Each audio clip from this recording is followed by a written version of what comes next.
I don't agree with multiculturalism for its own sake. I think it leads to grotesqueries. I don't think that the terrorism that we've seen in the West has made it worth it. I don't think that we have much to show for diversity and multiculturalism. We have a lot of racial tension, all the rest of it, mostly thanks to the left's agitation, but whatever. I don't think that this prize of multiculturalism has delivered on its promises, and I don't think it's worth all the compromises and horror that's produced. But the reasoning, which is what I say in the book, which gets some people a bit upset until they read it. Until they've read it once or twice and understand what I'm saying. The reasoning is sound. And that reasoning I apply to the church and say, look, the Catholic Church is messy and complicated, and it is a vast thing that is worth the trouble. And some of the things we have been experiencing, some of them have been the cost of having a church. For instance, some of the problems with the clergy are the cost of having an all-male clergy. That doesn't mean that having an all-male clergy is wrong and that we should tear it up and that we should turn into Methodists, which is just, for women and homos. What it means is we should have male clergy, but we should enforce the rules more strictly. We should remember why it is that we have them in the first place. Try to, get rid of the homosexuals, or at least get rid of the practice, get rid of the sodomy from the clergy. It's not supposed to be fun.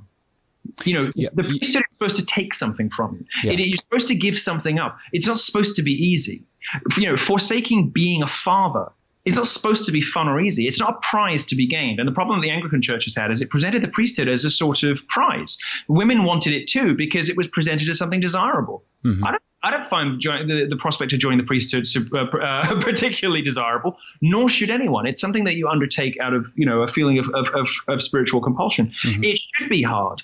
And, so the stuff that has happened doesn't mean we should throw out the idea of male clergy. Clearly, we don't want women in the priesthood. So it's still, I understand entirely. In other words, some great things are worth it, even if they come with imperfections. One example out here in California was the so-called controversial canonization by Pope Francis of Saint Junipero, Serra, who basically invented California, named most of the cities, produced the spine of new. He did talk, right, with the scorpions and stuff. He's just a phenomenal, a total mensch. But the Spanish missionaries did have political things that didn't jibe. There were mistakes made, is what I'm saying, but it's still worth it, which is an important caveat. Mistakes were made.